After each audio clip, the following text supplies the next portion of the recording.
झारखंड के अंदर चंपई सोरेन ने मुख्यमंत्री पद की शपथ ली, लेकिन उसके बावजूद भी जब राज्यपाल से उन्होंने कहा कि मैं अपने विधायकों जो मेरे को समर्थन कर रहे हैं उन 43 विधायकों की परेड कराना चाहता हूं, लेकिन राज्यपाल ने कहा अभी नहीं, 10 दिन बाद करिए। इस बात को चंपई सोरेन पहचान गए कि यह वक्त चंपई सोरेन को नहीं दिया जा रहा, यह वक्त दिया जा रहा है भारतीय जनता पार्टी के तमाम नेताओं को कि आइए, बैठिए और जेएमएम और कांग्रेस के नेताओं को तोड़ लीजिए।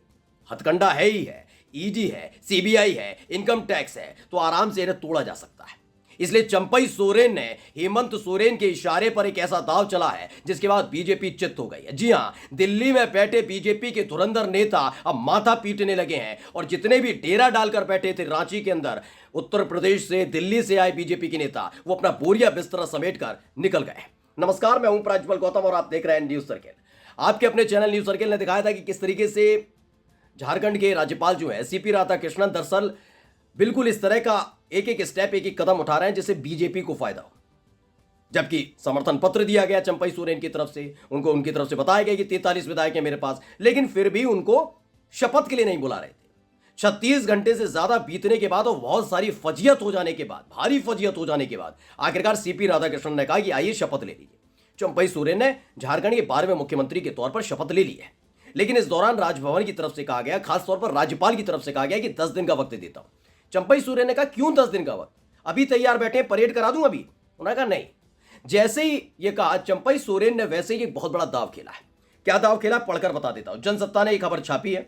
चंपई सोरेन के शपथ लेने के बाद रांची से हैदराबाद पहुंचे गठबंधन के 43 एमएलए। 10 दिन में साबित करना होगा बहुमत, यानी सारे के सारे 43 विधायक जो समर्थन दे रहे हैं उन तमाम विधायकों को हैदराबाद शिफ्ट कर दिया गया। क्यों? क्योंकि 10 दिन का वक्त दिया गया है कि आप बहुमत साबित करिए। इन 10 दिनों के भीतर एक बड़ा खेल बीजेपी की तरफ से हो सकता है, इसलिए। और अगर वो हैदराबाद गए हैं जहां पर कांग्रेस की सरकार है, ऐसे में पर भी नहीं मार सकते बीजेपी के नेता वहां पर, यानी बुरी तरह से फंस गए। ये पूरा का पूरा इनपुट पहुंचाया गया, कहां पहुंचा दिया गया? दिल्ली, मोदी और शाह को। उसके बाद जो फैसला लिया गया वो भी मैं आपको बताऊंगा, लेकिन उससे पहले मैं आपको एक वीडियो दिखाना चाहता हूं जो चंपई सोरेन ने सामने रखा था और उसके बाद बीजेपी के नेताओं के सांसें फूलने लगी थी। पहले वो वीडियो देख लीजिए। 1 2 3 4 5 6 7 8 9 10 11 12 13 14 15 16 17 18 19 20 21 22 23 24 25, 26, 27, 28, 30. 30 31 33 34 35 36 38 39 40 41 42, 43 43 तो एक एक विधायक को आपने देख लिया, 1 2 3 4 5 6, मतलब पूरे 43 विधायकों ने गिनती करके बता दिया कि हम चंपई सोरेन के साथ खड़े हुए हैं। चंपई सोरेन के साथ ये 43 विधायक है। खुद चंपई सोरेन को बता के, मतलब 42 विधायकों को सबको भेज दिया गया। कहां पर? आप जाइए, आप हैदराबाद रहिए, 10 दिन बाद आइएगा, क्योंकि इस 10 दिनों के भीतर जो रांची के अंदर बीजेपी के नेता बैठे हैं वो खेल कर सकते हैं। यह इनपुट भेजा गया है कि जब कोई नेता, कोई विधायक है ही नहीं, जिन विधायकों को तोड़ना है, जिन्हें बरगलाना है, जिन्हें डराना है, जिन्हें धमकाना है, ईडी का डर दिखाना है, सीबीआई के छापे का डर दिखाना है, इनकम टैक्स की कार्रवाई का डर दिखाना, वो तो है ही नहीं। जब वो है ही नहीं तो क्या करेंगे? राज्य में रहकर अपनी फजियत थोड़ा ही कराएंगे। इसलिए एक बयान जारी किया गया है बीजेपी की तरफ से। वो बयान मैं आपको दिखाने वाला हूं। देखिए, दरअसल दैनिक जागरण ने खबर छापी और क्या लिखा है पढ़ लीजिए। दैनिक जागरण ने इस खबर में लिखा है हवाले से, किसके? बीजेपी नेताओं के। झारखंड में नई सरकार को लेकर बीजेपी ने अपना रुख किया साफ। क्या कुछ कहा गया है? बाबूलाल मरांडी हैं, प्रदेश अध्यक्ष है बीजेपी की, उन्होंने झुकाव पढ़ लीजिए। झारखंड में सियासी संकट का दौर जारी है। इस बीच चंपई सोरेन के विधायक दल का नेता बनने के बाद सरकार गठन में लगी झारखंड मुक्ति मोर्चा पर भाजपा ने अपना रुख क्लियर किया है। बीजेपी यानी पार्टी का मतलब बीजेपी सरकार गठन में किसी तरह का गतिरोध नहीं खड़ा करने जा रही है।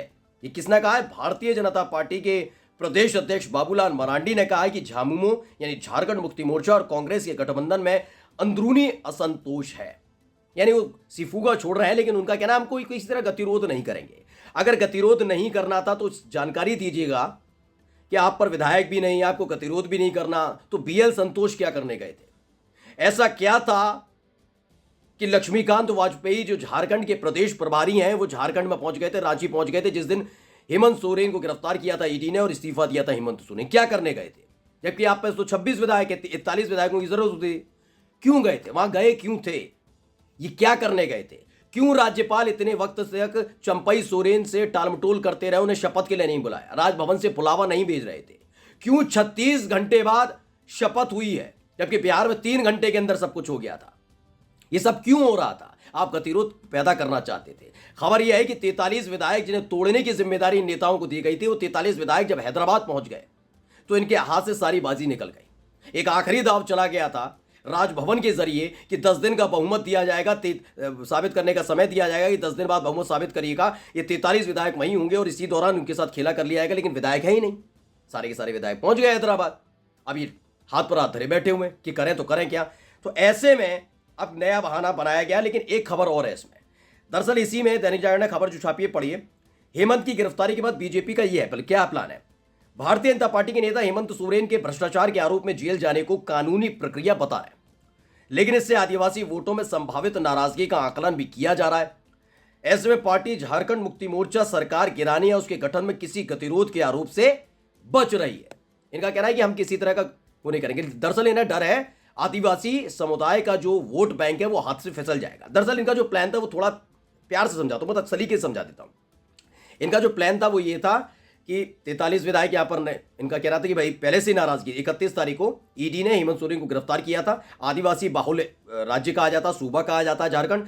जैसी ये खबर आई थी कि एक आदिवासी मुख्यमंत्री को, उनके लोकप्रिय मुख्यमंत्री हेमंत सोरेन को बीजेपी के इशारे पर ईडी ने गिरफ्तार किया है, वैसे ही आदिवासी समाज खासा नाराज हो गया था। इन्होंने कहा, क्या कहा कि हो नहीं पाएगा। लेकिन वहां दिल्ली में बैठे नेताओं ने कहा आप नेता तोड़िए, जेएमएम के नेता तोड़िए, विधायक तोड़िए, कांग्रेस के विधायक तोड़िए, सरकार बनाइए। उसके बाद सरकार एक ऐसे व्यक्ति के हाथ में दी जाएगी जो खुद आदिवासी होगा, जिससे लोग खुश हो जाएंगे। इसके अलावा आदिवासी समाज के लिए कुछ योजनाएं भी तुरंत लागू कर दी जाएंगी, जिससे वो खुश हो जाएंगे और भूल जाएंगे कि हेमंत सोरेन पर क्या कार्रवाई हुई। इसलिए हम एक विपक्ष के नेता को निपटा भी देंगे, झारखंड में अपनी सरकार भी बना लेंगे। अब ये दोनों तरफ से फंस गए। सरकार बनाने की स्थिति में 26 विधायकों के साथ है नहीं। जिन विधायकों को तोड़ना था वो हैदराबाद पहुंच गए। आदिवासी समुदाय का गुस्सा अपने चरम पर है बीजेपी को लेकर। एक इनपुट रांची से दिल्ली पहुंचाया गया कि ऐसे हालात, जो दिल्ली से रांची पहुंचे वो नेताओं ने नहीं, रांची में बैठे हुए नेता, झारखंड के नेताओं ने पहुंचाया दिल्ली में कि आप ऐसे हालात पैदा मत करिए, क्योंकि आपकी एक कार्रवाई के चलते बीजेपी का वैसे ही बेड़ा गर्क हो गया है। जीतना छोड़िए, जमानत जब्त होना छोड़िए, जब लोकसभा चुनाव में प्रचार के लिए जमीन पर उतरेंगे झारखंड के अंदर तो ये लोग हमें खदेड़ देंगे। ऐसे हालात पैदा मत करिए। इसलिए कोई सरकार गिराने विराने की मत सोचिए, जैसा जो चल रहा है चलने दीजिए। माना जा रहा है कि हेमंत सोरेन के खिलाफ जो कार्रवाई की है ना बीजेपी ने, वो उसमें फंस गई है और जल्दी ईडी से कहा जाएगा कि हेमंत सोरेन को छोड़ दिया जाए। लिख कर ले लीजिए। नमस्कार।